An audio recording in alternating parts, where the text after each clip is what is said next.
Wednesday night game between the Chazy Eagles and the Mariah Vikings.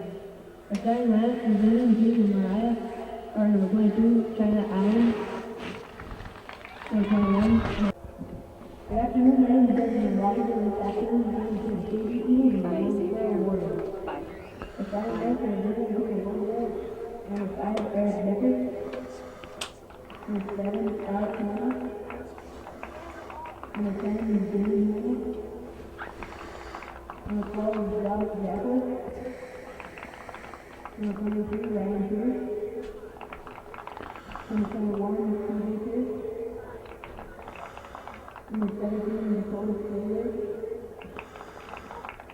Number 20, Tyler Freeman. Number 8, Trey Sherman. Number 9, Patrick Wells. And goalkeeper, Kyle Evans. Rocks number 4 to The starting lineup for Houston TV are number 1, Kyle Helton. Number 4 is Ben Baker.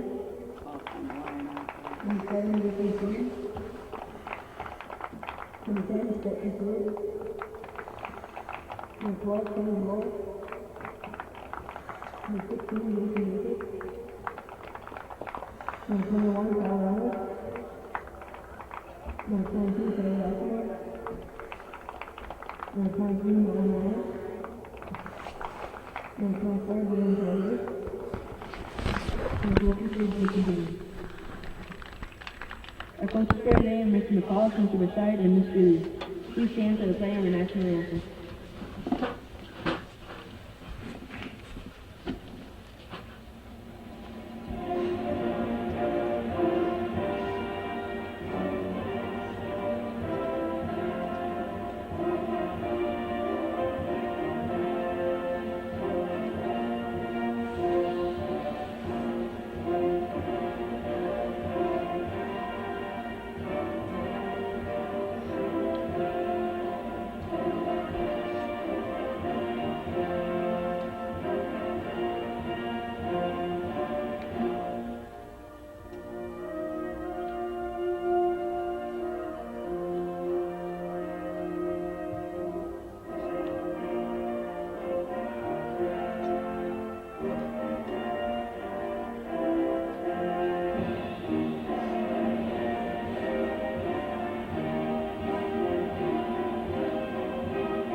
Hello everybody, I'm Joey Trombley along with Calvin Castine on the camera. Joe Puissant to my left, and to my far right is Kathy Ryan calling the game for her son Nolan, as she's been doing all through his career.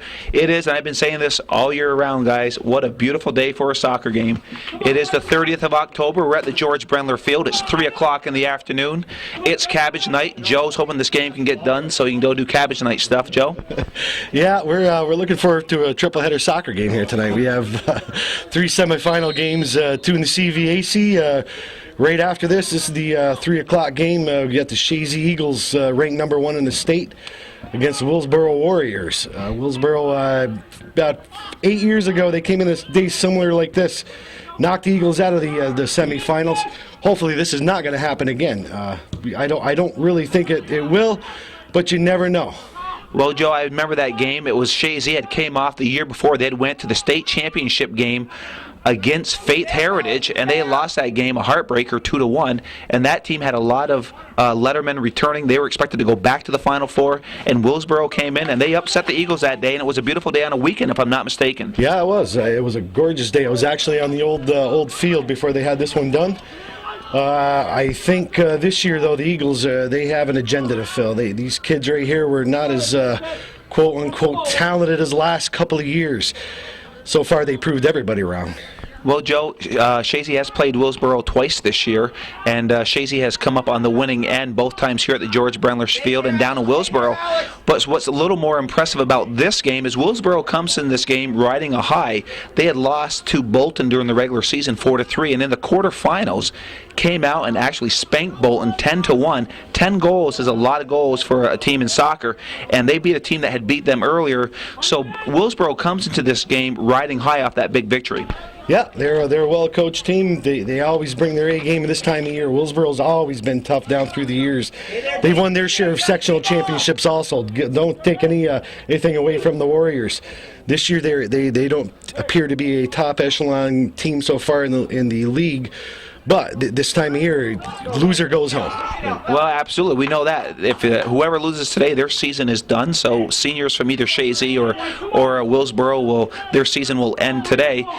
But Chazy coming into this game, ranked number 1 into the state, and Coach Rob McAuliffe will tell you, he hates playing anybody in the league 3 times in a season, but you got to do that if you want to get through there. They beat him twice, and there's nothing more than he'd love today to beat him for a 3rd time. Yeah, you're seeing the Eagles right now. If you're watching, the Eagles just kind of seem to be taking this game over a little bit, trying to keep the ball in the Willsboro half. This is what they're going to have to do. Willsboro, they get caught too much out in the flats. They're going to pay for that with the speed that the Eagles have on the offense. A lot of kids can score this year for the Eagles. Ryan does get all the coverage and all the press, but let me tell you what, there's some kids that can put the ball in the back of the net, and there's one of them right there, Bulris. Well, nice feed from Ben Baker. Bowers cuts in, takes a weaker shot because he's being challenged by the defense. The ball is punted toward midfield, controlled by number 7, Hamill. Hamill doing a nice job of taking the ball taken away by Ben Baker, pushed over to Fields. Fields over to Reynolds. Reynolds will switch Fields. Nice, beautiful switch. A little too far, but the defense for Willsboro, there's Ryan. You don't want to make that mistake with Ryan. No, he'll make you pay. He will make you pay, and it's Ryan. Good defensive play by the Willsboro defense. And a shot ripped from Stetson Fields off the post, but good early pressure by the Eagles. Yeah, there's a little mistake on the Willsboro defense. He misplayed the ball back there, and Ryan tenaciously kept after the ball, kept it in play. And Bulris rifled one off the post. That was actually Fields. Or excuse me, Stetson did. Stetson rifled it right off the post. Nice shot. Stetson works both feet with equal power. I've watched him do that, come across the field with the ball. A lot of people think he's going to pass it because he does pass an awful lot to Ryan. He has a pile of assists to Ryan this year. And they were looking for that a couple of times. He'd take it right across the field and just drill it from 20, 25 yards out. Very dangerous out there. Well, you're right. I mean, Nolan Ryan, we've definitely given him a lot of kudos this year. And with Ryan, if they want to team up on Ryan, which they normally do, Chazy has a lot of guys that can find the back of the net. We talked about Jason Baker. We've talked about Ben Baker, Stetson Fields, Kenny Boris. And there's a shot into the box, and Ryan trying to get the shot off. And it's deflected off. Ryan took the shot. I think it deflected off a Willsboro defender. And it's 1-0 Chazy. We'll get the official score here in a minute when the referee runs over here. Pretty fast. You saw Reynolds come up from the stopper position once again. Your defense is playing offense. He did a nice switch. He came up. He created that over on that left side. Normally the stopper isn't up there. That's not where they play, but Reynolds created that whole opportunity with a beautiful cross over there to Ryan.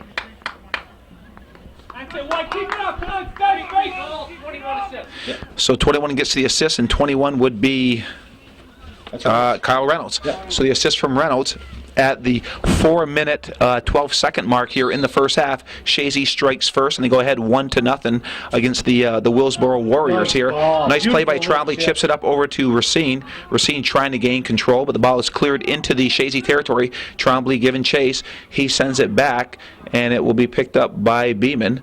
Beeman can't pick it up because it was sent there by Trombley, and he sends it over to the far side to Trombley, who pushes it up over to Baker. Chazy's doing a nice job moving the ball on the ground. Look at those passes, Joe. Going to the open field over to Ryan. Nice and sharp, right to the man. Right where they're supposed to be. That's good. Right to that corner. You give Ryan any space down in that corner, he can deke a couple of guys out pretty quick and create some opportunities. That's what he does it all over the field, but he's really impressive once he gets down in those corners. And you get a couple. Yeah, you get a couple of guys on him, he can create a lot of havoc down there.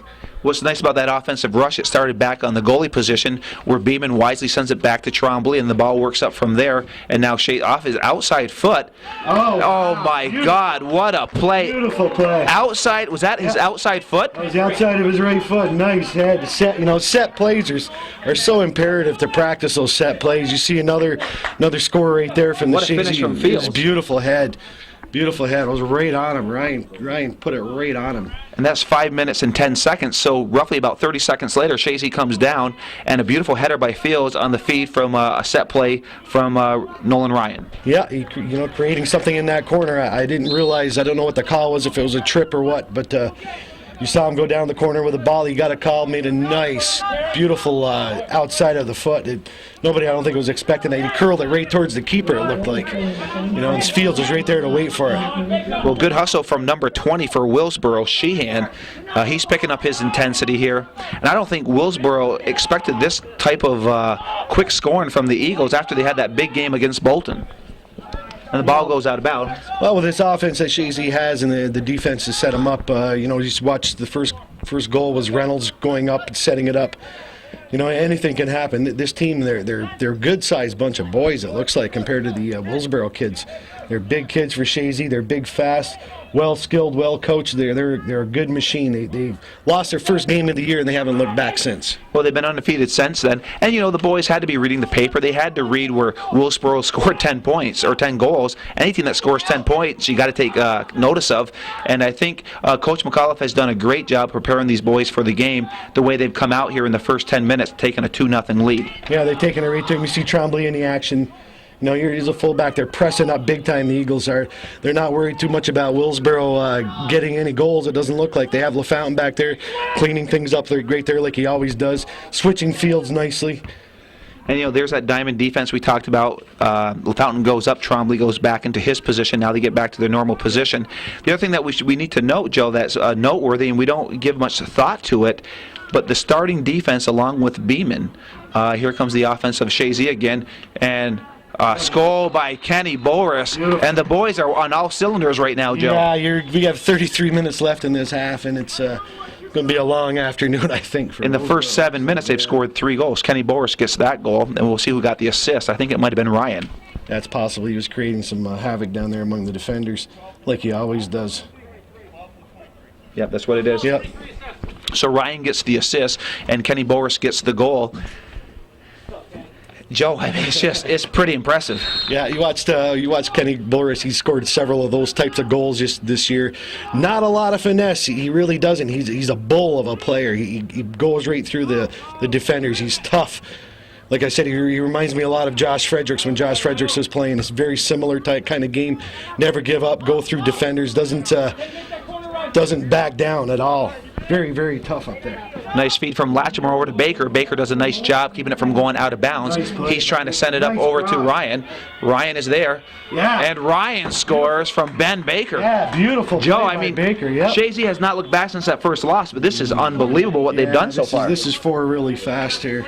This is 7 minutes, Joe, and 21 seconds. They've scored 4 goals. Yeah, they've had a couple of different people involved in it, too. They've had Reynolds involved in it. They've had Fields. Ryan's been involved in a couple. You got Baker involved in it. They're all taking turns here today, it looks like. Wow, the way this is going, it won't be long for the reserves are into the field here. I mean, Chazy is just clicking on all 8 cylinders. They played a lot of good games this year, but I don't recall seeing this explosive of an offense on this team this year. No, not this quick. I don't know what's going on here, but I like what I see as far as their tenacity goes. They're kind of a sparse crowd here for a game, but it is 3 o'clock in the afternoon. A lot of people do have to work. You're going to see more students coming out here, and I think they're going to be kind of surprised to see the score is like it is, 4-0, 7 minutes into the game. It's tough to be a Warrior to keep up. You see Fields working the ball really well, like he does.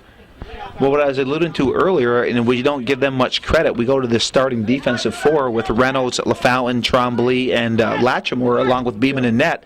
Other than the PHS game where they lost in overtime, that was back in August, that starting defense has not given up a goal all year long. Yeah, they've been solid since that game, and even in PHS, tip my hat to them, taking nothing away from them, they scored 2 goals in overtime. watching that game on Calvin Vision, I was watching it and trying to look at it objectively as I possibly can, and Chazy did outplay them. They were giving themselves better opportunities. They had a lapse when Fields went out hurt, and it really hurts them when they took Fields out. They're a high caliber team, PHS, and they're going to be playing here this afternoon, as a matter of fact. Yeah, and they have a date with Destiny with Northeastern Very here on well. Friday. Very well. Unfortunately, I'm going to be out of town. I wish I could be there at that game because it would be very interesting to watch those two teams square off for the third time this year. First one won by Northeastern 1-0, and the last one was a tie. Tie 1-1. And both games at Northeastern and at PHS, there were massive amounts of people at that game. Yep. Both programs have solid feeder programs, and the fans just came out in mass for those two games. So you know there's going to be a big crowd here at the George Brendler Field, well, tonight for their games, but also if those two teams meet up on Friday, watch out. Yeah, here comes Ryan again, two guys on him. Look, he comes up with the ball. And he still has it, pushes it back over to Racine. Racine tries to chip it in. Good defensive play, and the only person back for Chazy is LaFountain, and he will control the ball, and he takes it up. LaFountain has the ball, and he lets a shot go, and why not? It's 4-0. Let's have some fun with it. Yeah, it is good, and you watched Reynolds fill in his position when LaFountain was making that run up to the front. You saw Reynolds drop right back, take his position, so there was nobody be able to go down that middle if they were going to get a long kick to go score a goal. That's what they do so nicely, watching this defensive unit. They cover for each other well, very well. Well-coached team. Well, you know, then you have to look at this with Chazy obviously dominating here in the first 10 minutes, and I am just not what I'm saying. I don't see any chance for Willsboro to come back and win this game. And I know that's early to call 10 minutes into the game, but I mean, let's face it, Chazy's on all cylinders right now. The question I think for Coach McAuliffe right now is how long do you leave your starters in? Yeah, that's always a question. You know, you do have sectional and hopefully regional games coming up after this for the Eagles. You want to keep your kids sharp. And it's hard to keep a sharp team sharp, keep them focused. You know, when you have this much of a lead, you know they played the other evening. They did really well. It's hard to keep your sharpness sometimes when you're playing teams like this. You know, you are going to have stiffer and tougher competition down the road. You know, when do you pull them out? Do you pull them out too early? That is a big question that Coach McAuliffe is going to have to answer. Well, the other night against Scroon Lake, they played 2 minutes of the second half, and they pulled them all.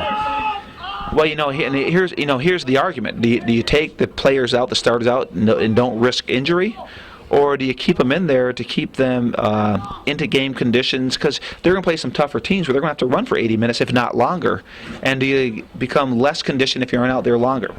Well, I would think so, but I think Coach McAuliffe knows enough to keep these boys in shape during practices and stuff. He's going to have some easy ones. He's going to have some hard ones. He knows what to do. Wicked shot by Ryan. Watch how he played that off his body. That ball never even touched the ground. No. I mean, he played it off his body, soft, right to his foot. He knew what he was going to do with that ball before he got it. That's why he's effective up there. Just a nice shot by Ryan, and it is a handball on Trombley, and it will be a quick kick for the Warriors as the ball comes up. Latchmore's calling for it. He heads it out, but nobody's there except number 10 for Willsboro, which is Dane Hamill. But it's taken away. Ben Baker over to Kenny Boris, and Boris has some speed. He's going to try to find Ryan, and it's 23 against 23. 23 for Willsboro is Pierce, and Pierce wisely gets rid of it. Ryan's throw-ins, Joe, are almost like corner kicks. Yeah, they're a whole other weapon. That was a nice play back here by Ben Baker to move that ball up. Nice little touch. It seems like the boys had their touch today, and touch is a lot different than just kicking the ball. You know, knowing how hard to kick it and where to kick it. It's supposed to go where you want it to go. Watched the defensive unit a couple of times making some nice chips to the halfbacks and moving the ball up very well. And it's Reynolds will send it up over to Trombley. Trombley trying to control. He pushes it in over to Baker. Nice feed. And Baker will find the back. A nice feed from Trombley. Beautiful, beautiful, beautiful. But that started with Kyle Reynolds back here, who pushed a nice pass over to Trombley, who got it over to Baker. Yeah, just a nice ball movement by the Eagles. Right out. The Warriors seem to be just kind of standing around. They're stunned, I believe. We have 5-0, and it's 27 minutes left already in the first half. There's only been 12 minutes and 49 seconds played here. Eagles have shot 9 times towards the net, and they've scored on 5. And that's over 50%. Well, that's a heck of a percentage. I don't know if they're going to be able to keep this pace up, the Eagles, to score this many goals. The Warriors are stunned, I believe, right there. Nice through ball. Well, after their big victory over Bull, look at Ben Baker. Oh, You know, good try. after that big victory over Bolton, they came in here feeling pretty good about themselves, and I don't think they expected this at all. I didn't expect this from the Chazy. They've only beat them twice this year, like 5 and 6-0. Maybe one game was 5-1. So to score 5 goals in 22 minutes is unheard of. Yeah, it's going to be hard for the Warriors to come back after this. Nice ball. Good pass. Nice talking by the Eagles. You hear them communicate out there very well with each other. And look how they use the whole field. Joe. Use it all. Plus, when you watch them, when the ball's moving, they're moving in the open field into different positions. Yeah. So what they're doing is they're strategically looking for, if a player gets tied up, that player has some other areas to go to get help if they need it. And more often than not, the players where they should be because they've been moving without the ball. Yeah, they use the. I've said this before in some telecasts here. They use the field correctly. Yeah, that's very well said.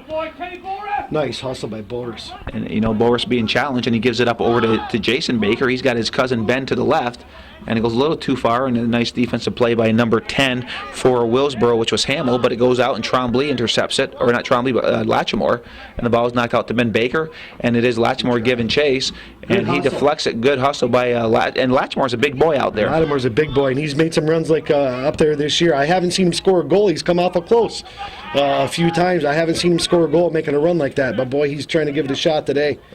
Nice play by Baker. Good foot skills by Baker. Nice play over to, a nice play by Latchmore. Yeah. And number 12 for Willsboro could just get rid of it. And number 12 is, I'm looking on the sheet here, they don't have them in order, but it's Jockwish had to clear the ball, and it's Fields with the ball right now. Nice push over to Ben Baker to the wing, and Baker will look to send it across. And it is Boris getting a weak shot off. But you know, even all that mud, it's very hard to set yourself up. Yeah. And Trombley gets 3 points. He sends that above the net. But good try from the Eagles. It's true. You know, speaking of the field down below, this field here to the left hand, on our left-hand side, it appears to be a lot muddier than the opposite side of the field. Possibly due to a drainage problem or It something doesn't like drain that well. No. But their grounds crew here, Mr. Norcross, the AD, has done a nice job as far as getting this field ready tonight. There's going to be 3 games on this field. That's right. And it's been dry, so hopefully it will not affect it. I really don't see it affecting it too much. He rolled it very nice today, using the roller and using some dry compound to dry it up a lot more. It looks in nice shape. I don't think I haven't seen anybody slipping down there yet. No, not yet. I'm sure it does alter their shot a little bit. And after tonight, you know, the weather is supposed to be very nice as it is today, right through the end of the week. So that will let the field kind of cure before the championship games here on Friday with the CVAC teams. Yeah, it's gonna be nice. Give the field a little breather. It's still in nice shape though for end of October. The games that have been played on it, field is still in nice shape. Look at Stetson. Well, look at Fields going. He's just walking right through the group here, and he lets that shot go wide. The other thing, Joe, that I don't think people know will even thought about, for the seniors, this is their last game on George Brendler Field. Because from here on out, if they win this game, they go to the championship game at PHS, and then from there on, it's regionals, not on your home field. So for the seniors, for Chazy boys, this is their last game here. Yeah, this is it for these guys. It's they've had a good run here. All these players that are the seniors, they've had some nice games on it. They can't they can look back and be happy with what they've accomplished as far as wins and losses on this field. They haven't lost a league game since this field is open. Their only loss has been to PHS on this field, Which was a non-league tournament. game. Yep, but that's their only loss. They can look back with some fond memories on this field. Well, these players the seniors now were one of the first players to be on the field when the field opened up about 3 years ago. And like you say, they can say, hey, we were here when the field opened, and nothing to be ashamed of. Actually, Nolan Ryan scored the first goal there in a game on this field. Nolan Ryan was the first. Was he the first one? He was the first one to score a goal. Well, that doesn't surprise me. He's the first in a lot of things. Yeah, so that's true. That doesn't surprise me. No, not at all. Nice passing. It's not like I'm taken back when you said that, that's Yeah. for sure.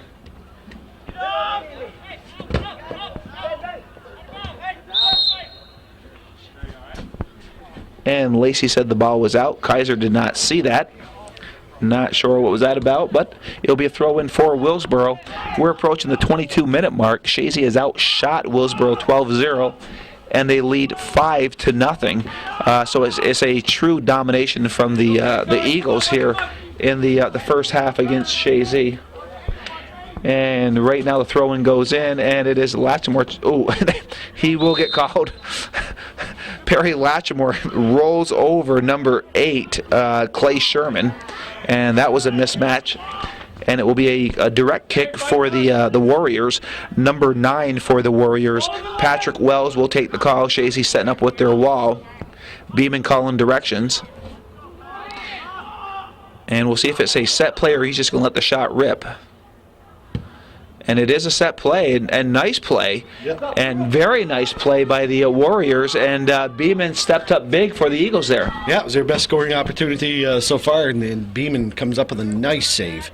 He doesn't get a lot of action back there, but what he does, he seems to vacuum it right up. Well, we said this the other day. I mean, a lot of times he's got to be bored back there because all the action's on the other end of the field, but when there is a rush, he does step up to the task. And the ball goes out to Reynolds. Reynolds sends it over, and it's picked up by Ben Baker. Ben Baker being challenged by number 10, that would be Hamill, and it's sent back into Chazy territory. And Lattimore calling for the ball. But it goes to Willsboro. And number 8 for Willsboro, and Trombley shields the ball away from number 9. It's picked up by Racine, and Racine getting it out to the outside, picked up by the Warriors. And Racine giving chase, being challenged by Racine and Ryan. And good effort by number 9 for Willsboro, and that would be, I think it was Patrick Wells on the far side. It is, and Wells will take the kick. He was challenged by Racine and by Ryan. Did a really nice job. Wells, nice kick toward the net, and Wells has a nice kick. Yeah, that's their second set play here in the last few minutes. Willsboro's keeping the ball down the Chazy end. So they're trying to get a goal here. They're trying to get back into it. They haven't given up yet. No, that's good. I mean, and we have LeBombard and we have Jordan Berry ready to check in for the Eagles right now. And so McCullough will start moving some players around as we approach the under the 20-minute mark here. So 20 minutes in the first half have been played. Total domination by the Eagles of Chazy as they lead 5-0. Again, I'm Joey Trombley along with Joe Puissant. We're calling tonight's game. Calvin, this afternoon game. Calvin's on the camera. And at the George Brandler Field on this beautiful, beautiful day. We've said this, and Joe, we've said that all year long. What beautiful days we've had for soccer. We'll take it. Last night was probably the worst one that we've had. But it really wasn't that bad. No, it wasn't. It was a little cooler. It was cool. Well, we were protected from the wind inside here, the booth, too. The fans and the players outside, they had that south wind coming right at them. Today it's a north wind. Yeah, so it's coming at us. It's coming at us, but it's still very, very It's nice. a very mild wind. Yep. And also for Willsboro, we have number 18 ready to check in for the Warriors. Justin Drinkwine's waiting for his turn to get into the game. And right now the ball is controlled by the Warriors. And Lattimore will give chase to number 7 for the Warriors, Hamill. Hamill pushes it back over to number 10. It's Hamill to Hamill, actually. And we have Alex Hamill and Dane Hamill. And Baker trying to send it up. Nice outside foot trying to find Ryan. And good play by number 5, because that guy by number 5, I think Nolan Ryan would have had himself a field day running to the net. So good play by Decker. Why don't you mention the officiating lineup today, Joey? Go ahead, Calvin. You know everybody out there. Well, yeah, but we haven't mentioned that there's 2 flagmen and one Well, we do. This is playoff soccer, so we have 1 referee and 2 flagmen. We have Eric Kaiser as a referee. Gary Kaiser. I don't know what is that. Eric his brother? I don't know. I know an Eric, but it's Gary Kaiser.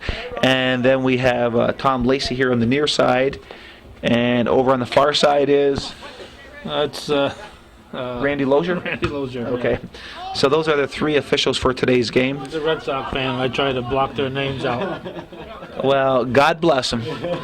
You know, and Chazy should experience what the Red Sox did the other day, a victory. That's what we're hoping for. He flew to Colorado. Randy flew to Colorado. He was telling me before the game. He went to Colorado, was sitting 17 rows behind the dugout. You're joking. No.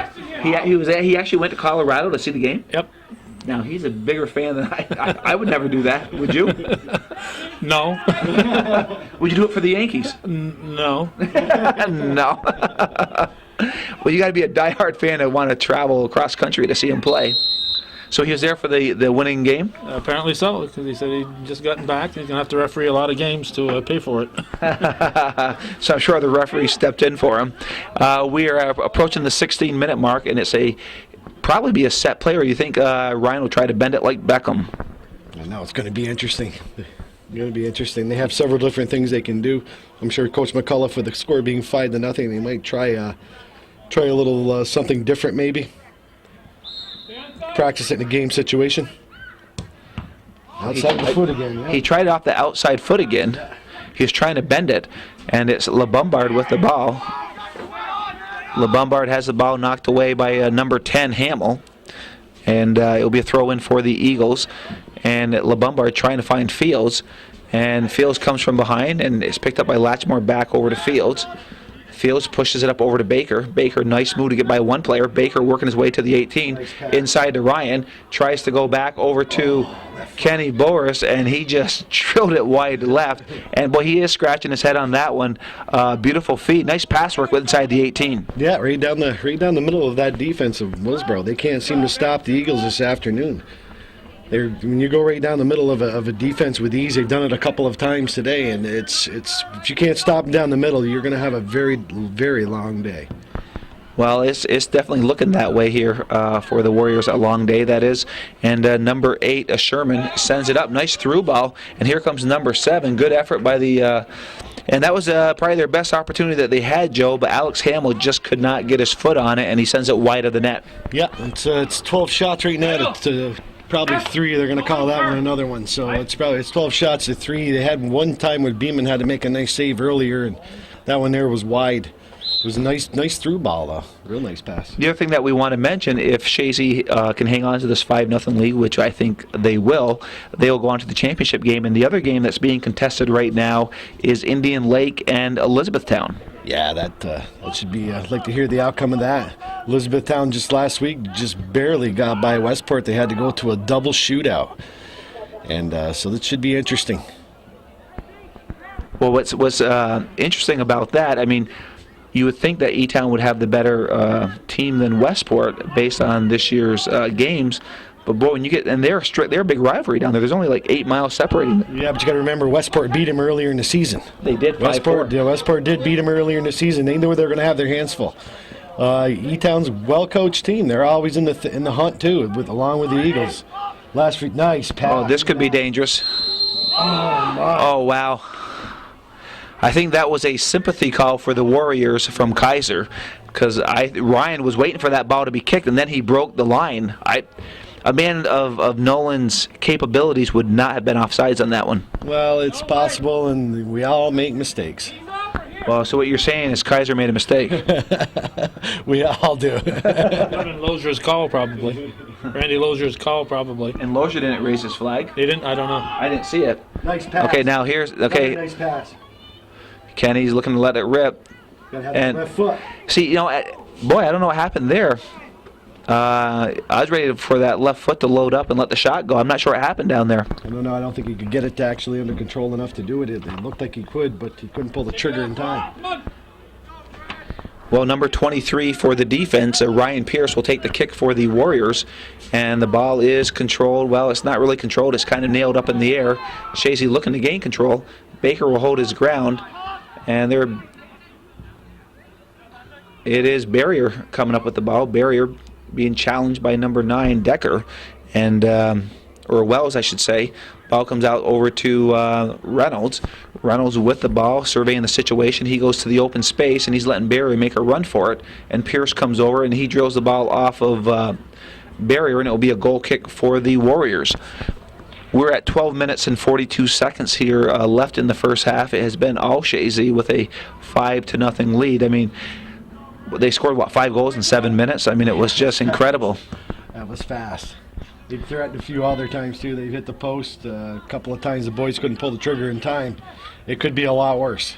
We couldn't even keep up, and I really think if they put that same kind of pressure down at this end where it's not so muddy, I think they'll finish off a few more of those shots. I think that field has affected a couple of their shots. That's possible. It also affects the keeper. You know, keeper can't get his footing if it's slippery, or in the that side, the east side definitely looks drier down there. I don't know if the sun hits it more or what, because you see the shade down where Willsboro keeper is, and the sun is right in Beeman's eyes. And as it goes down this afternoon, it's going to get a lot worse. Well, you can see LaFountain back there when he sent the ball up. Just very calm, cool, collected back there. And that's senior leadership. Yeah, that's what he's there for. That's why he's the sweeper. Probably got to be the best in the league this year. Oh, I would think so. And I think he must have been an all-star this year. I would imagine he's been an all-star for a couple of years. The last couple of years playing different positions also. So it's nice to see him back in that sweeper position. He anchors that defense. And, you know, earlier on, we had those two powerhouse, or those 2 years where we had the state championship teams. He was playing halfback and sometimes line, so he wasn't playing defense back then. Yeah, last year I believe he ended up playing fullback for a while. He had him playing all over the place. Wherever Coach McCullough needed him due to injuries for other players, he'd step right in and play. That's what LaFountain's always done. Tough player. Yeah. Oh, yeah. Well, you know, that's the first time Ryan's been down today, so that's actually it's a good day for him. That was the first hard one. He went down earlier on a set play. So Ryan's having a light day, because usually he's been hammered about 5 times by this time in the game, and he went down hard that time. Yeah. Bounces right back up. He's got a nice dirty uniform for his mother to clean. Well, that's good. Hope he goes down again, because I want her mom to really clean that uniform. Yeah, right in front of the goal. Oh, nice set play. Yeah. Comes back. That's scary. Ooh, yeah. Oh, nice save. Good job. And you see how Ryan kept it low into that mud so the ball would skip? Yeah, that was. But you got to tip your hat to the goalie who came up big for him. Nice save. Ball headed by LeBombard trying to find Baker. LeBombard again trying to find Baker, just a little too far. Latchmore will look to control the ball, pushes it over to Fields, back over to Reynolds. Nice just ball. Good heads-up play by the Eagles right now. Yeah, And good ball movement, keeping it on the ground. Now Barry will try to find somebody. He goes back over to LaFountain.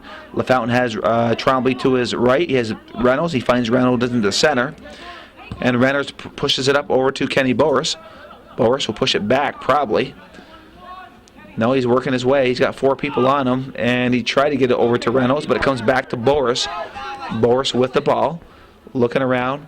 He'll send it toward the box, but it was kind of a weak shot, and it's cleared out by Pierce out to Chazy territory, but LaFountain will send it over to Fields, who gives it back to Baker. Chazy moving the ball well, 3, 4, 5 passes in a row, and that's Chazy's game, Joe. It's keeping it on the ground, passing it on the ground. Yeah, the Eagles back into their game again. They were getting out of sync a little bit. Willsboro was putting a little bit of pressure on them for a couple of runs. Eagles are back to playing their game, and this is what they do, and they do wonderfully. Well, Trombley tries to go to the open field on the right side. Nobody there, and Pierce sends it back out. And the ball is cleared out, and it is LaFountain with the ball. But again, it's nice movement away from the ball. LaFountain settles down. He sends it up over to Boris. Boris tries to head it up over to Ryan. And it is the Willsboro defender sending it back toward midfield, but intercepted by Fields. Fields with the ball. He has some nice movements for the midfielder. And with Fields and Baker at midfield, they do control a lot of the turf out there. That's what they've been doing all year, and that's why they're one of the main reasons they're ranked number 1 in the state, and I think rightfully so. These boys are going to have a nice little run here, I believe, in the sectionals. They've done well so far, 2 games, and they're going to hopefully finish it up Saturday night. I don't want to get ahead of myself because it's kind of early in the game, but I don't see the Eagles relinquishing a 5-0 lead at this time. Well, no, you aren't early, Joe. I called that 10 minutes into the first half when we scored 5 goals. Willsboro's not going to win this game. I think we're maybe going. I don't think we're going out on a limb. I think it's pretty much the question is how much will Chazy win by, and then how much subbing will Coach McCullough do as we go into the playoffs here, because every game gets tougher and tougher. Nice. Oh, nice feed.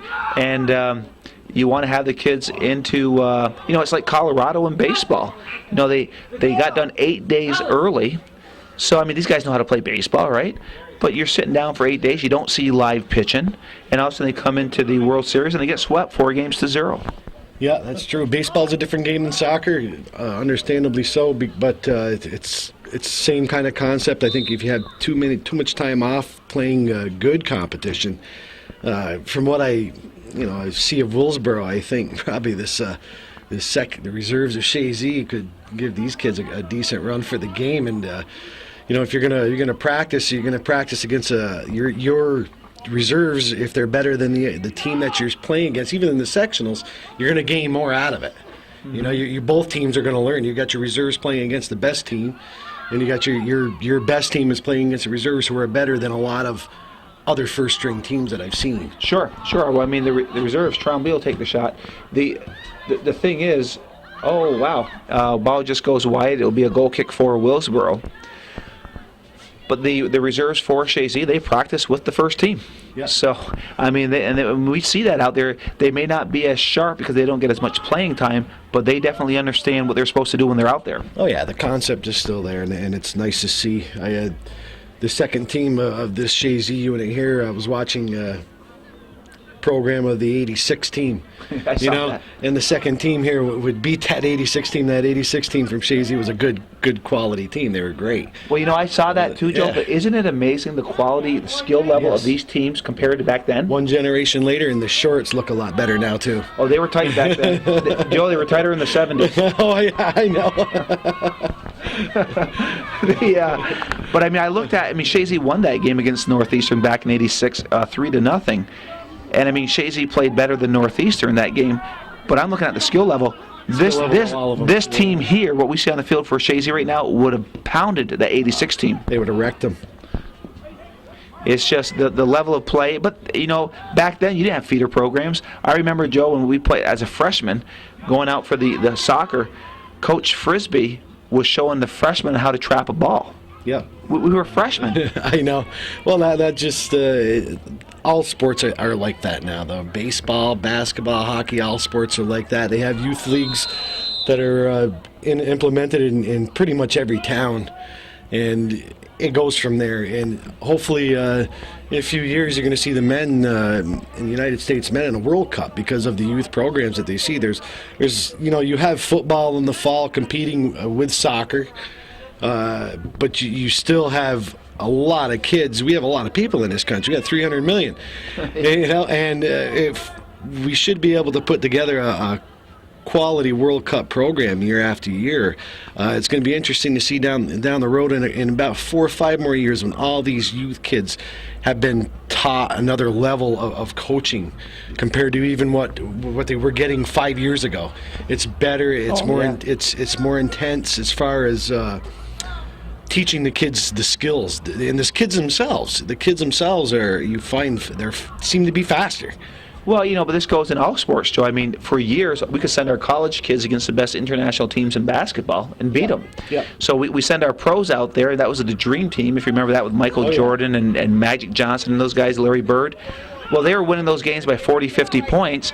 And then 10 short years later, the international teams are beating our pros. Yeah. So they put a lot of effort into the sport. So any sport like that, when it becomes global, international, at some point it becomes somewhat of an even playing field. Yeah, and that's what's nice to see in all sports. You want to see the best players. You don't care where they're from. If they contribute to a positive manner to the team, you want them on your team. You're seeing in basketball, you were just talking about, you're seeing a lot more international players playing in the NBA. Right now, you're seeing a lot more United States players playing in the English Premier League. Absolutely. The Red Sox, a lot more than there ever was. The Red Sox win the World Series. Well, how many of them are Americans? Yeah, that's it. Dominican Republic, Japan, Korea, they're all playing ball. In the U.S. At the major league level. Yeah. And before, it was the Japanese, they wanted to play our teams, see how they would compete. Okay, and now they're playing in the major leagues. Yeah, they're doing very well too. Dice K for Boston. There's a lot of them. What's the name of that? The leadoff hitter for Colorado. Oh, Matsui. Yes. What a hitter. I mean, they all, and it's nice to see it go global like that. I like to see the soccer. The United States, the women's team does very well in the World Cup competition. Year after year, they've won a couple. The men, they seem to be lacking as far as getting over that hump. And, we see it in football. This past weekend, the Giants and the Dolphins played a game in England. Yeah. And they said that, did you see any of that game? Yeah, I saw. Did you see the end of the game? Yeah, it was funny. when they were trying to run out the clock. Yeah, they were booing them. Yeah, they don't understand. Then they cheered them after. Oh yeah. but what's funny? I mean, this was in the States when Tampa Bay got their first National Hockey League team. It was the first year in the league. We Nice have. pass right there. No, here comes Boris. Nice pass by Boris, Ryan. and it's cleared out. And we go down. We were at a conference in down in Tampa. Me, Larry, and Perry. And so we had tickets to the hockey game. It was at the the fairgrounds. So we go there. Now you got to picture this. They give out directions, or not directions, but they give you out a paper that explains what an offside is in hockey. Yeah, I know. You know, and we were laughing because you go up to Canada, they're wearing their furs, and they don't need to be told what an offside is. And they were trying to explain it to the fans that in Tampa Bay. You know, here you are in the warm weather, and this was in our own country. You know. Well, Ryan with the ball, and he let that one go a little far right. And we're approaching a minute and a half. This first half is working its way to an end, and it's been total domination. A couple substitutions. I'm surprised that McAuliffe has kept the starters in as long as he had here in the first half. No, we talked about that earlier. He's going to leave him in, keep him playing. Got to keep him sharp, playing in a game situation. It's McAuliffe knows what he's doing. I mean, he's arguably the best coach in the whole region as far as There's no boys doubt about soccer that. goes. You know, I mean, he knows what he's doing. You can't really second guess him for anything as far as he's done. He's had nothing but success with his team. And And number 20 is going to get a yellow card. Trevor Sheehan will get a yellow card for taking down Fields like that. And I don't know if that was a little more frustration out of number 20 Sheehan to take him down that hard. yeah, that Fields got hurt earlier in the season on the same kind of injury, the same down in the shins. He was bothered with that against the PHS game. He got hurt earlier in PHS. Same kind of play, not a physical confrontation like that, but he got kicked again, and it took him out of the game. So that still could be sensitive even from the beginning of the year. I'm sure it's not his fourth or eighth time that he's been kicked this season. No. You know, No. like Ryan. I mean, these kids come out of these games, they have nagging injuries that last, and it does hurt. I mean, you get to back, your shins kicked, it just hurts. And Ryan just sends it in. This first half is working its way to an end here. We're 45 seconds left in the first half. Chazy with a very comfortable 5-0 lead here on the 30th of October at the George Brendler Field. An afternoon game. I guess we can call it a matinee game, Joe. Yeah, matinee, first of a triple header this afternoon. It's good. Beautiful day for soccer, too, which is nice. Hopefully the fans are going to be coming down, I think, for these games. They're going to see some hard-fought games right after this. Probably going to be a little bit closer than this one here. Because it's been dominated right from the start, right till the whole first half by the Eagles. Willsboro had a couple of chances, but they have been thwarted on everything else. 4, 3, 2, 1. And the first half comes to an end. Chazy leading 5-0, and we'll be back in 10 minutes. 10 minutes.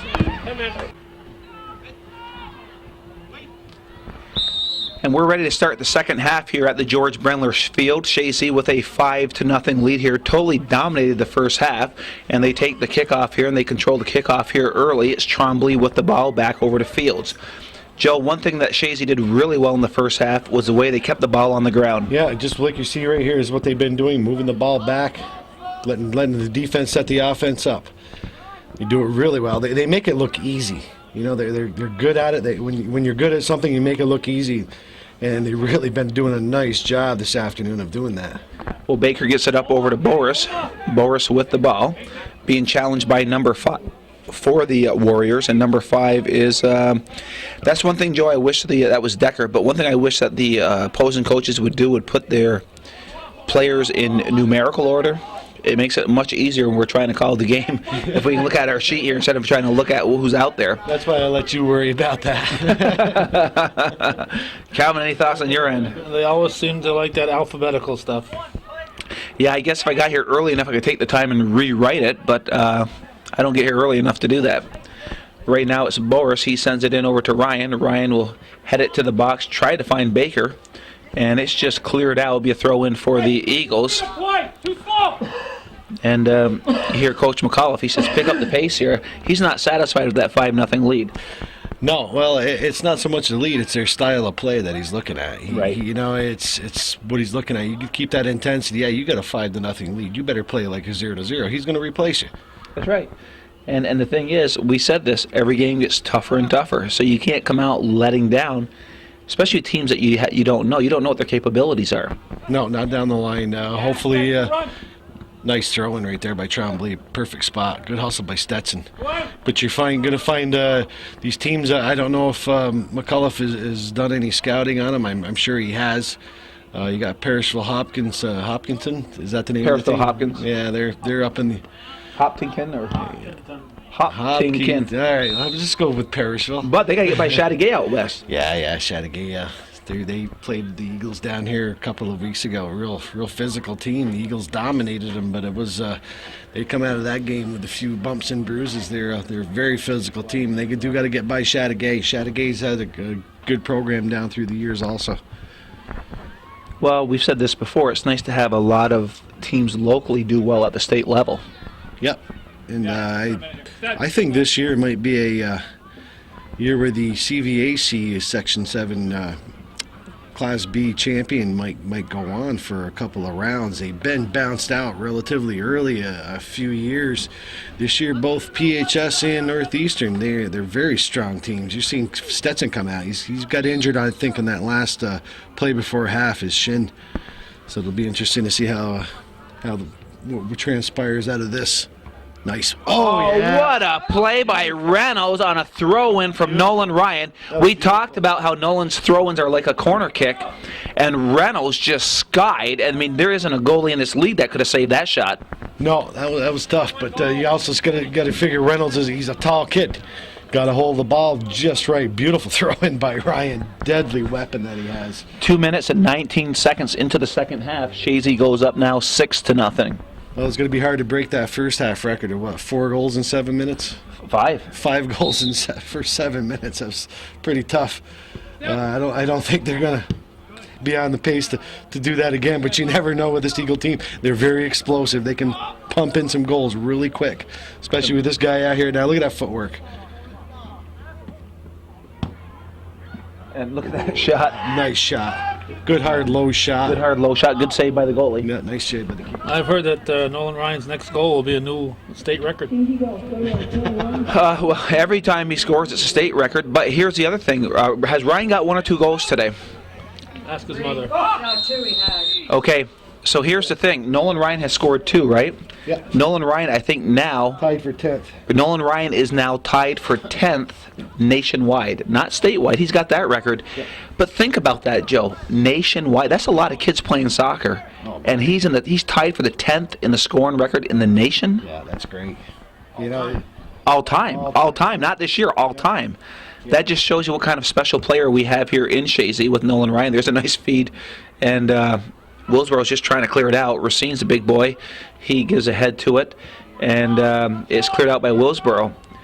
But, you know, even for the players that are out here, even the teams that he's played against, for them to say, hey, I played against that guy. Not many players can say they played against Nolan Ryan. no, most players don't want to say that. Yeah, that's just the way it is. He's pulled himself to an icon here in Chazy as far as Chazy soccer goes. He's raised the standard. These teams he's been on, they've raised the bar a couple levels, even from what it has been in the past. They've gone to Final Fours. They finally cracked it. Could win a couple state championships. This team right here, I will not be surprised if they do another state championship or make a really strong run for one. Well, you know, Coach McAuliffe will tell you the toughest thing to do is get out of your section, you know, because you're playing somebody 3 times. Mm-hmm. I think he feels if they can get out of this section, they have a good chance to go back to the Final Four. Of course, you never know till you get there what happens, but he thinks this team is definitely talented enough to get there. And he said this earlier in the season, that every game this team would get progressively better, and I think we've seen that as we call these games.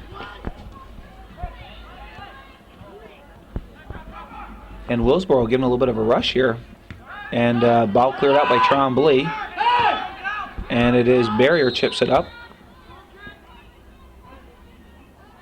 Goal kick. That was kind of delayed. Apparently they weren't watching him. Well, about a good 15 seconds went by, and all of a sudden we got a delayed whistle. I think we had, they don't blow the whistle because we had momentum or advantage. It's a darn good thing Willsboro didn't score after that flag went up. Yeah, they'd have been a little disappointed. That's for sure. Well, the ball cleared toward midfield, and Barrier given chase, but it's controlled by the Warriors. And Hamill will chip it up to the right side. And number 8 for the Warriors, he seems like a younger player out there for them. I'll get his number here. Yeah, 8th grader, Clay Sherman. Number 8 is only an 8th grader. And Willsboro is getting their first corner kick here, so here's an opportunity for the Warriors. Yeah, they're putting a little pressure on the Eagles right now. Coach McCullough wasn't happy with the sharpness that they were displaying in the first. Before that goal, they scored a quick one, and we'll see if Coach McCullough doesn't explain things to him again. You got to clear that ball. Good. And a handball on number 7. It wasn't intentional, but it was a handball on Alex Hamill. And so it will be a kick for the Eagles, with LaFountain taking the kick, relatively quick kick. And Chazy, after that goal, has gotten a little sloppy here, Joe. Well, it's hard to keep up when you're up 6-0. It is hard, but you also got to remember Fields is out of the game at the moment too. You know, he's your best center midfielder in the league. You take him out, and it is going to hurt you.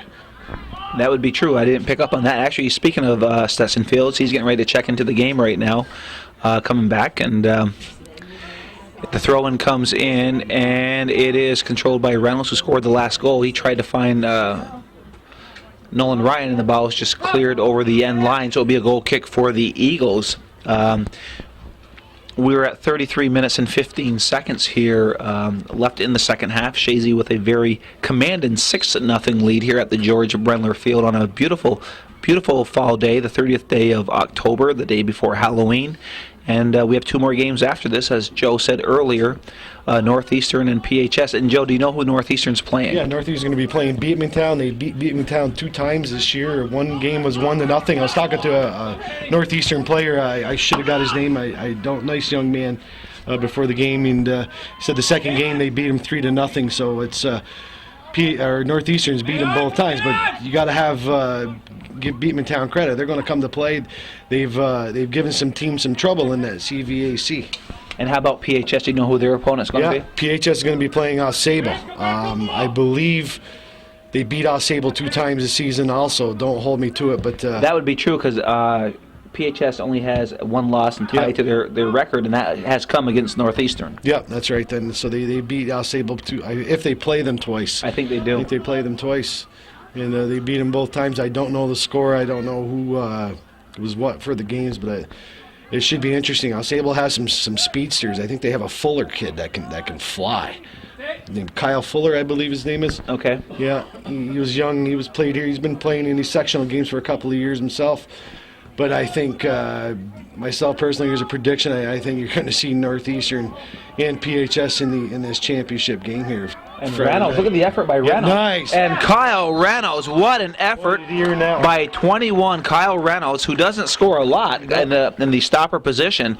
But, boy, he just gave it everything he had. He worked hard, and he got that goal. That his second goal of the game? Second goal of the game. And 2 nice goals by that. So I think Kyle Reynolds saying, watch out, Nolan Ryan. Here I come.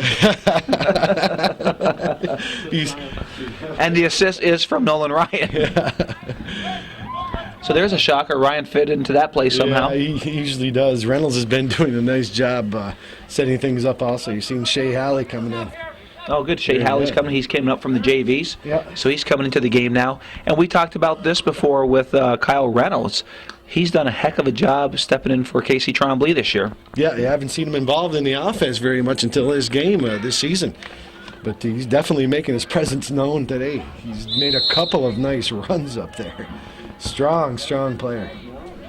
And it's 7-0 Chazy, and the way things are going, Chazy may return the favor to Willsboro for what they did to Bolton, scoring 10 goals. It's very possible. You might see it unless Coach McCullough decides to call the dogs off early. It's going to be interesting to see. But it's going to be nice to see how Shea Halley fits in with his first unit here, taking Lattimore's place on that left side. Shea Halley played the other night against Scroon Lake. He played almost his whole second half. Played very well. He's got a blistering left foot, which, of course, I do notice. Yeah, well, you're a left footer, Joe Pusson. There's no doubt about that. But he has got a blistering left foot. It was nice to see him play. He played with some nice poise out there the other night. And you know, it's nice to see a young guy like Shea Halley come up from the JVs, and here he steps into a semifinal game. So he's getting some good action here early in his high school varsity career. Yeah, he's taking the place of an all-star senior on that Yeah, left Perry defense, Lattimore. and taking Perry's place. I remember last year, this time of year, I think Perry was hurt. He was. Yeah, Perry was hurt that year. Last year at this time, he didn't play in the sectional championship game against Elizabethtown because he had a nagging, I think it was a hamstring injury. Yeah. And those, maybe Coach McAuliffe might be taking some precautionary measures here. I don't really know. I haven't spoken to him about it, and he's not going to tell me anyway. But Well, I think also nice play by Hallie, but I think also it's you're up 7-0, so you can afford to make those changes. Yeah, but you see, he has the same offensive unit, and normally, you have a team and you're up that high, you change your offense out, you keep your defense in. McAuliffe is switching up here a little bit. I think he wants to keep this offensive unit playing together, keeping them sharp. Well, my guess is about the 25-minute mark, 20-minute mark, you're going to see wholesale changes for the Eagles. And here's Reynolds again. I think he's looking for a hat trick, and he's taken down and lost a shin pad. Yeah, nice play by Racine to come back on that ball. Nice ball. Yeah, nice play by the 8th grader, Clay Sherman. Clay Sherman, you're gonna hear from him. Oh yeah, absolutely. See, he's got some nice moves. He's made some nice passes. He's got a tough road ahead of him for this game, but I think down the road you're going to be hearing he's going to score some goals for this Willsboro Warrior team.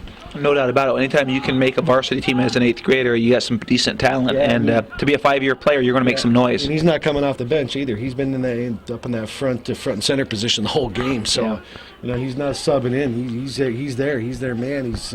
I think there's maybe this Willsboro coach is looking down the road. He's giving these kids a test. He said, "Listen, we're going to do it." He probably wasn't expecting to win today. I'm sure maybe it'd be nice to, but you're going to take these kids and season them against the best defense around. Well, exactly. And I mean, let's face it, I don't know if he expected to win this game, but I think he was expecting a little tougher game than what he's seen from his boys. He wasn't the only one. I was too. After what they did to Bolton 10-1, I thought for sure. Because when we played them twice this year, they played us tough. I mean, we won the games, but they played us tough. Yeah, I don't know if they have some different players here. I really didn't notice much of the Willsboro team. I haven't really paid that much attention, unfortunately, but I don't know if they have any different players that lost positions due to reasons or what, injuries. I don't know what they have going on, but it seems like they have a smaller physical team than what they've had the last they have some real big athletes come out of there. Yeah. And right now, Chazy's controlling its barrier, gets it over to Boris. Boris with the ball, and he's given a good charge, and Boris gets by one player, and it's Boris. Boris is deceptively fast for the Eagles. Yeah, he's got good bursts of speed. 5-10 yards. He can really turn it on fast, and he'll go right through the defense. He doesn't pull a lot of finesse moves, but boy, he's very, very strong. Well, the Bombard hits Trombley, and Trombley takes it off the defender. And Joe, we're approaching the 27-minute mark, and we are talking wholesale changes here. Coach McAuliffe has 7 players ready to check in for the Eagles. See if I can get them all right here. I got Andrew Lapierre, Tyler Boris, Jonah Curtin, Tyson Dupree, Eric Martin,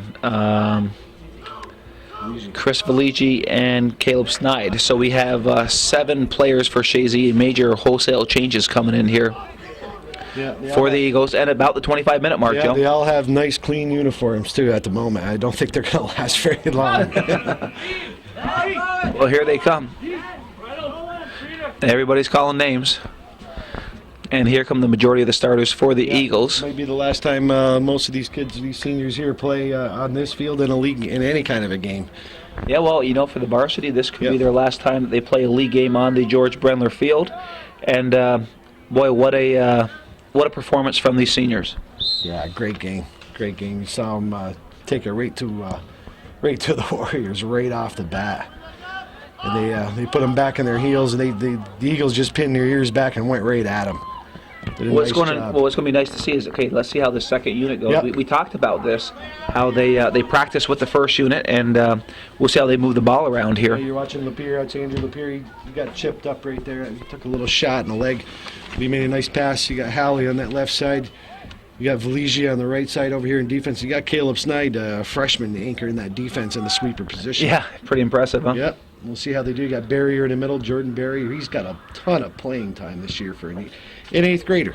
Right. He has a really nice demeanor, the kid. He listens. He good poise. He doesn't get rattled. He great. He's going to be a great soccer player. Look how Chazy's moving the ball. Yeah, this is their reserves now that we're watching. Well, you got Steve LeBombard in there too. Steve LeBombard, he was a ton of playing time. He's one of the regular guys that go in, so he's got some size. You notice the size difference in these kids. Probably the size that they have is Lapierre right here in the middle.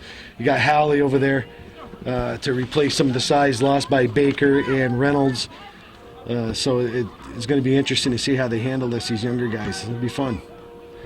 Well, it's nice to see out there, and again, we've said this before, it's good that they get this type of experience in a playoff game, a semifinal game, because with potential injuries, you never know what's going to happen down the road. I always say that. That's a big thing. Injuries play such an important part in sports. Especially the D level. Well, any level. You take out two key players in pretty much any team, and you're really what the old saying, the sum is greater than the parts. Well, then you notice it. Believe me, it's your sum goes way down. You take a couple of those key players out of any team. I think, and you can see it. You saw it last year in a sectional game. A couple of boys were sat for disciplinary reasons, and it was everybody was for it. I mean, you cannot have key guys sitting out in the middle. And Casey Trombley got hurt very early in that game also. Mm-hmm. And you take out three of your guys in the middle, and you are going to pay the price. And they did. Yep. No matter, you can be state champs and returning state champs and all this stuff, but you got to show up to play. And it just shows you Coach McCullough takes the discipline part seriously, and he tells them something, and it's law. And it's the way it should be. It's not a democracy that he's running out there. He's running a team. And if these kids, hopefully it's a valuable lesson they learned. Unfortunately, it might have cost them a state title. It might have. Well, you never know. You never know. I mean, but even that game, they didn't play bad. No, they didn't play bad. But still, you bring those three kids back, it's going to change it. Well, Joe, this coming Saturday, 365 days will have gone by. They have played how many countless games, and you potentially have the same two teams facing off again. I wonder how many times down through the years Chazy and E-Town squared off for that sectional championship. Oh, a lot. I wonder. I've gone to probably a good 12 years worth of games, and usually it's E-Town. Willsboro has thrown some quality teams out there to challenge, but normally it's Elizabethtown and Chazy, and the girls this year looks like the same thing. So we might have a doubleheader matinee, both schools. It should be fun. It'll be a lot of fun. Hopefully I'll be able to listen to it on Wiry, as I will be out of town that day. But it should be fun, and there'll be a lot of fans from both sides of the equation. Oh there. yeah, you're going to have thousand of the best referees around. Yeah, no one ever makes a mistake sitting in those stands over there, Joe. Have either. No, and I know you're quiet on the sidelines too, Joe. And Joe, I want to say I'm very impressed because I've seen you on the sidelines. You're doing a really good job up in the booth here, trying to be neutral. I normally am not known for that too much. You're neutral? Well, it's a different experience for me. Also, I appreciate you guys letting me to come up here because it is fun to watch the kids. You get a whole nother vantage point. Isn't it neat up here? Yeah, but being a player, a former player, being a coaching youth soccer, watching it from the sidelines, being a fan, and being up here and hopefully throwing some halfway decent sentences out here over the air, it's different. It's way different, and it's fun. It's a challenge to me, but it's fun. Oh, it's a lot of fun to call the game, and we're having a lot of fun doing it with you, Joe. There's no doubt about it, and we'd like to thank Calvin for giving us this opportunity. And while we're speaking of Calvin, I'd like to bring up, I guess it's what do you call it there when you try to raise money there? Pledge Week. It's Pledge Week here on Hometown Cable. If you're watching this game, then it's definitely Pledge Week. If you're watching this, please send a donation to Hometown Cable. We've talked about this many times before, and I kind of talk about it passionately. I think it's worth every penny that you can invest into Hometown Cable. You do not get this programming everywhere, and it's nice to have these memories. And, I've been collecting the games this year for Galen, who's a senior, and they'll carry a lot lot of meaning, but as the years go by, they'll carry even a lot more meaning to them. And we've talked about how we've gone back years and we've seen people that were interviewed and different things about our area that we knew nothing about, Joe. Yeah, that's what's nice about having Calvin do this. He's a treasure that we kind of overlook, taken for granted.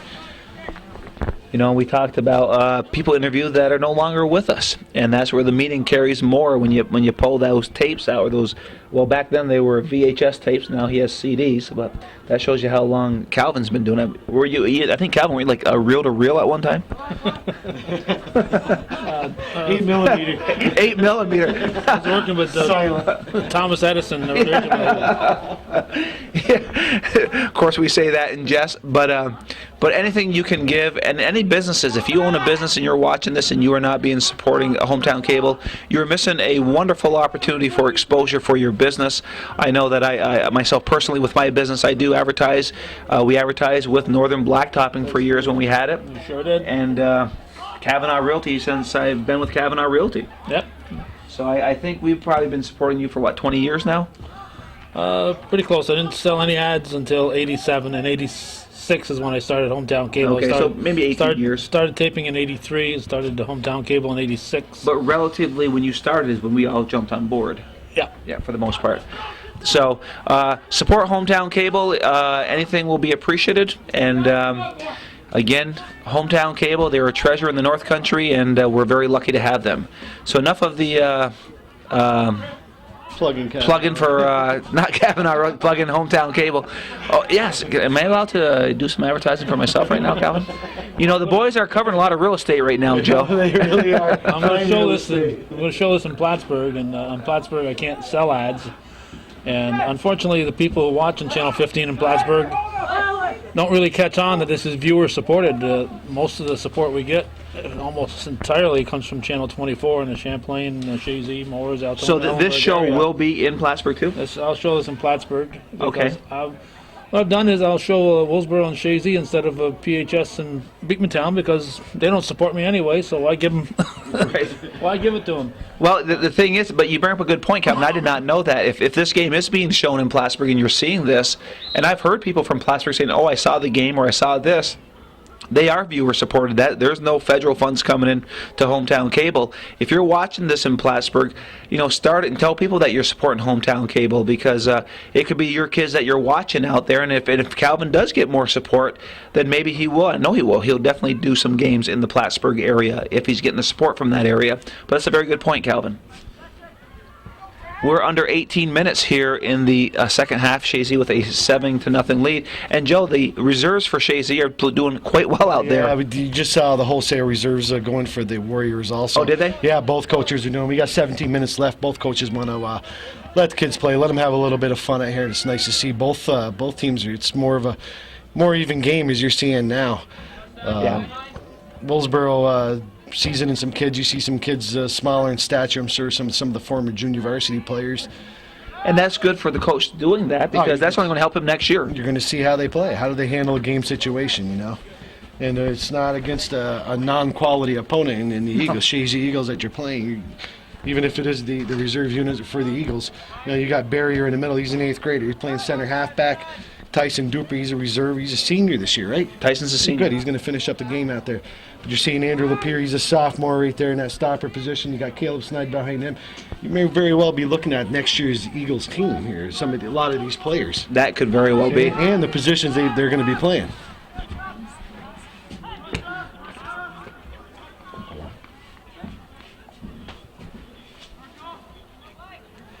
And right now the ball is controlled by the Warriors.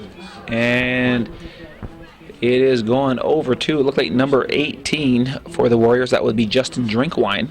It is. He sends it over to 15. Blanchard, who sends the ball into the Chazy territory. Caleb Snide trying to control it. He gets it out over to Shea Halley. Halley sends it up toward the middle of the field, and it's picked up by Barrier. And Barrier has seen a lot of playing time and a lot of big games for the Eagles this year. Yeah, he's going to be one of the good ones coming in. 8th grader, contributing. He's got a few assists this year, a couple of goals. You're going to see that team right there. You're going to see Tyler Bulris right there. Nice play by Bulris to get the ball up to to Eric Martin. Slide tackle from behind. Normally they call that. They didn't call it that time. You don't want to see those slide tackles from behind. Those can be very, very dangerous. You can hurt somebody pretty bad slide tackling from behind. Oh, but that used to be common back in the days when we played. Well, I don't know about that. I'm sure that I was a recipient of a few, and I probably gave a few too, but I don't remember it being taught too much. I don't know if it was taught. I think it was our lack of skill is why we did it. Oh, without a doubt. Like that. And the ball is cleared to the left-hand side and picked up by Willsboro. And nice play by, it looks like Boris with the ball. Nice. He's trying to find Eric Martin in the center. It's cleared toward midfield, and it's picked up by sophomore Andrew Lapierre, who just came up from the JVs. Yep. Good to see. He did a nice job the other night against Screw Lake also. For that, he played basically the last half of the game. Nice move right there by Curtin. Real nice by Curtin. Nice pass. LaBombard trying to get the shot off. Nice pass. Good pass by Curtin right there. And LaBombard deflects off him. And it is a goal kick for the Warriors. We're approaching the 14-minute mark here in the second half. Chazy has outshot Willsboro 18-5 up to this point. And they lead 7-0, so I think it's safe to say, Joe, that Chazy will move on to the championship game either against Indian Lake or E-Town. Well, it's like you said earlier. I think it was safe to say in the first 7 minutes. Well, there was no doubt about it. They pinned their ears back, the Eagles did, and they took it right to the Warriors. And did a nice job earlier, taking them right out of the game. And well, Coach had them prepared. I mean, they read the papers. I mean, they beat Bolton 10-1. I mean, any team that can score 10 goals, that's scary. Yep. And well, the Warriors haven't done that to a lot of teams this year too. So you don't know if they're getting hot at the right time. You know that in playoff sports, you know that a lot of the time the team that wins it, they're the team that gets hot at the right time, and you don't know. But I didn't think these Eagles were going to have this easy of a time today. Neither did I. No, I really didn't. Stay down. And there's a kick above the net, and from about 20 yards. And actually, if they get any chance out there, they better take the shot because the Chazy defense will swarm all over them. Yeah, even the second unit that's out there, they're playing pretty well. They're playing tight. You're seeing it go back and forth a little bit more now with these reserve units getting some time. Well, a lot of new faces out there for both sides. Is there any starters out there for Chazy at all? Boy, that's a good question. I don't think so. Jacob Beeman, the goalie. The only one, right? Other than the goalie. Okay. Well, we always overlook the keeper. Didn't we talk about this before? Calvin's on the camera. He doesn't say much on the camera when we're here, but he's on his game today. Yeah, he's gonna Wally pip us again. Yeah. The other day he Wally pipped us. We're trying to figure out who the fourth coach was that walked the sidelines in Chazy, and of course I fell for it. And then Calvin came on to give me a history lesson of Wally Pip. Was that it? That's his name. Only a Yankee fan, is that so? Only people knowledgeable in baseball, like Yankee fans, but no. If Calvin's quiet, you have to understand he's mourning this year because not that the Yankees only lose this year, but there's wholesale changes. I'm actually surprised that they offered the manager's position to Girardi instead of Mattingly. I am a little bit surprised and pleased too because I think Girardi is going to be a better manager. I'm not sure that Mattingly has the knowledge that they gets credit for. I think he's an individual player who can do well, but imparting that and knowledge of the entire game, I think you go to the catcher a lot. A lot of great managers that were former catchers. It's a good point. I mean, because they have to understand that game.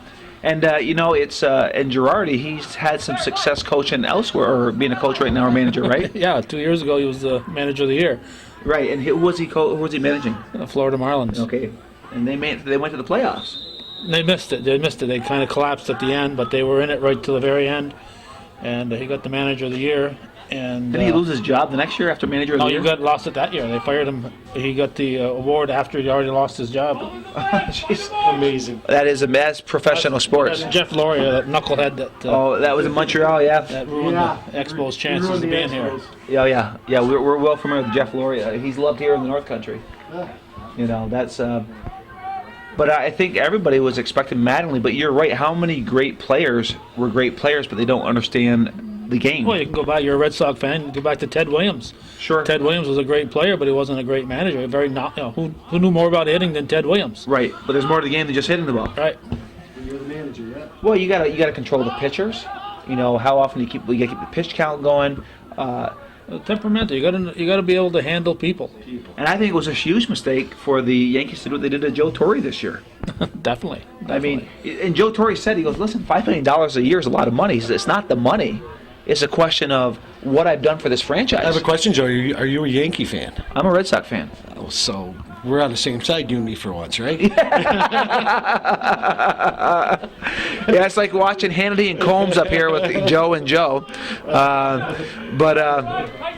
I thought that Joe Torre, the man has been in the playoffs 12 years in a row. Why would you get rid of somebody like that? You didn't see Atlanta do that to Bobby Cox, did you? No, I just. Nice pass. But I have wondered how Cox has survived because of that. Well, but he's a good manager. I mean, let's face it. You get to how many divisions, and really Atlanta, all the division titles they won. You thought there might be a couple more World Series in there. Well, I think part of the reason they didn't win was the umpiring, because you're in a playoff situation. Probably didn't call those outside strikes that Maddox and Glavine and Schmaltz got away with for so many years. Well, that could be. That could very well be. But there's a major shakeup with the Yankees this year. Of course, it started with Torre leaving. The A-Rod says, I want out. So A-Rod's going. And then you got the fallout from that. Now Girardi's coming in. Now Mattingly says, well, heck with you, I'm out of here. And now you wonder if Posada or Rivera will come back. Well, I think the Yankees will definitely try to keep Posada. Rivera, they'll give him a contract offer, but it won't be, I think, as much as he's been making, because he hasn't been as domineering as even his ERA is a little up this year, but that's deceptive too, because he gives up a lot of runs that belong to other people when he comes in the game. Well, it doesn't affect his ERA, but I've had very little confidence in Rivera all year. Well, I'd take him over Gagne for the Red Sox now. Well, Gagne seemed like he was a great got to catch. Boston. You never know. Gagne comes from the Dodgers. I mean, the guy is like one of the best relievers in the history of the game. And he comes to Boston. They didn't even use him in the playoffs. No, they didn't trust him. Once he got to Boston, he just collapsed.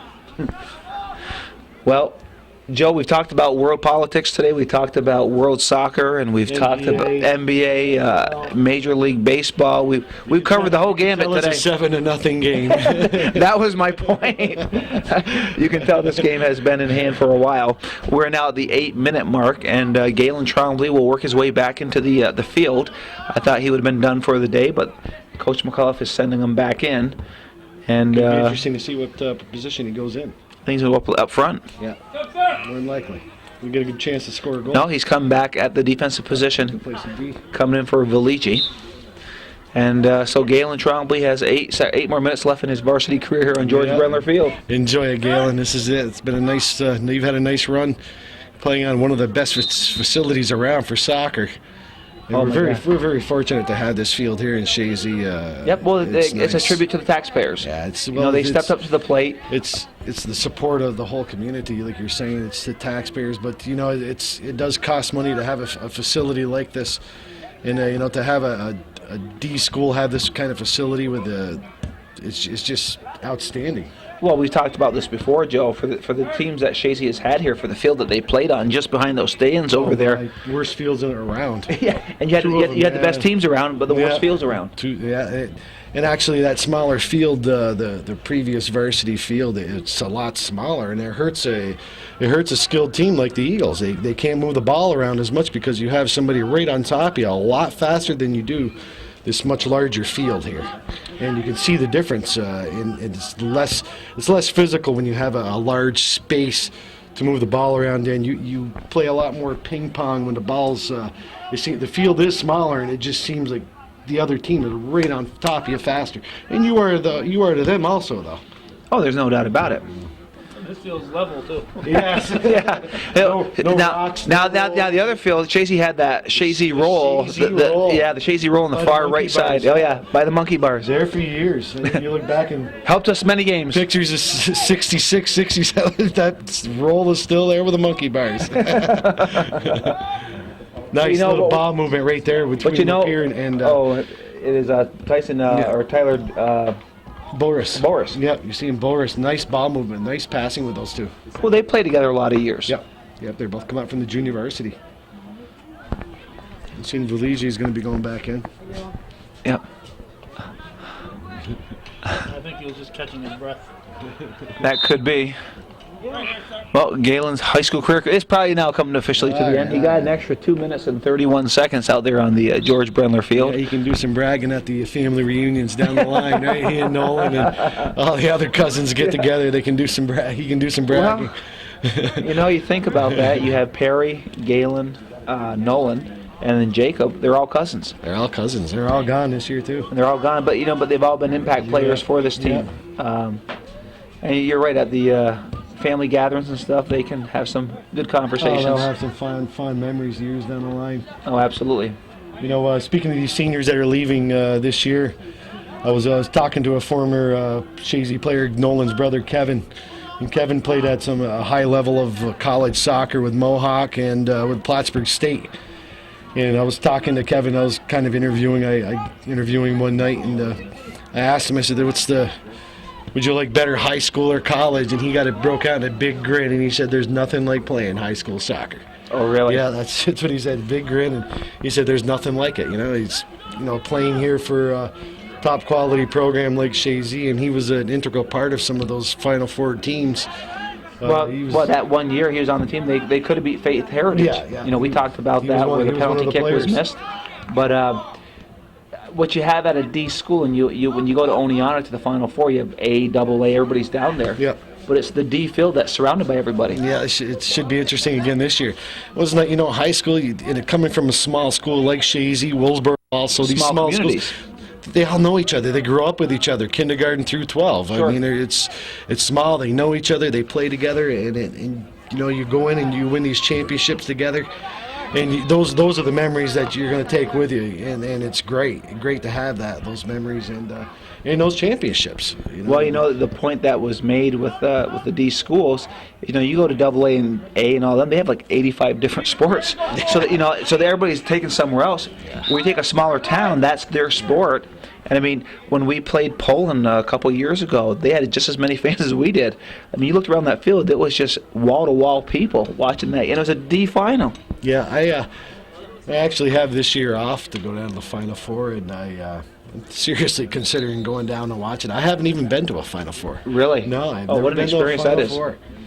I've always got reports from Tim and Kathy via phone and stuff. And well, I'll tell you, Joe, you want to talk about high-intensity soccer. Yeah, I'm seriously considering going down this year to witness it. It's this team here was a team, if they make it that far, a lot of people had them not going that far this year, especially after coming off some 3 great years of soccer. And it's kind of it's a different what they say, it's a different flavor of ice cream. Yeah, but it's still effective. Oh yeah. Well, but the other thing that you have to, people were thinking that, but think about this. They lost their final game last year to Elizabethtown. They start their new year losing to PHS. I mean, when's the last time you remember Chazy going on a 2-game losing streak? I don't remember that. I don't remember. So there was a lot of concern, not say concerns, but people were wondering, okay, what's going on here? And they've run the gambit since then. Yeah, they definitely have taken all the critics, including myself at the beginning of the year. I was concerned, and I'll tell you what, they've settled everything right on the field, and they've left it there. Their closest game since then has been, was it last week against Johnsburg, a 1-0 victory. That's been their closest game, and the next closest one was a 2-0 victory against Elizabethtown the first time they played each other down in Elizabethtown. And Elizabethtown had their best game of the season, I think, in that game against the Eagles. It came down to that goalie, Brock Marvin. He was phenomenal. And I got a feeling they're going to see him again next weekend, this coming weekend. Yeah, it's very possible. Be interesting to see who won that game. I think that game started at 2, so it's probably over with by now, unless they've gone into penalty kicks or overtime. I'm sure someone will make a phone call to Rob before this is over with. No, nice kick. And right now, Chazy's controlling. They're just kind of, here's an opportunity, I guess, for Willsboro. We're approaching the 1-minute mark. And, Joe, the reserves for Chazy's been out there, like you said, even the reserves for Willsboro, but they pretty much have controlled this game. Yep. Here's an opportunity. And nice kick for the Willsboro. Yeah, we started out with a little misplay back here. A little misplay by the Eagles in there. They were trying to take advantage of it. The Warriors were. Well, Chazy is 48 seconds away from moving on to the championship game. And, you know, Joe, between Indian Lake and E-Town, I bet you if asked every player, person to person, they'll say they want to say E-Town one more time. Well, Coach McCullough might have other things to say, I'm sure. But No, well, here's the thing. If I want to go back into the regional play, I want to take the team that took me out. I want to say, okay, you got us last year. I want to play you again. Yeah, you always had that. These boys are going to remember that. The boys that are left over from last year's game, they are going to remember that. Oh, first off, you don't need motivation for E-Town Chazy, but you throw a championship game and the winner moves on. And this was the team that knocked you out last year. Yeah. I think the boys will be pumped. Especially when you were heavily favored last year and then you get knocked out. That's the nature of the beast. I think the Eagles, I'll make a prediction, I think they're going to beat E-Town next week if they do play E-Town. I'm going to make a 3-0 prediction. I think so. I mean, we've seen both games, and I think Chazy has too much for Elizabethtown this year, but you got to play the game, and I thought that last year too, so it doesn't really matter. And so Chazy will move on to the championship game later this week. Of course, that game will have been done before you see this, but they'll move on to the championship game against either Elizabethtown or Indian Lake down at PHS. It is the 30th of October. I'm Joey Trombley along with Joe Puissant, who called today's game. Calvin's on the camera. Chazy wins this semifinal game 7-0. And as Calvin likes to say, and Sam, that's the way it was in beautiful downtown Chazy.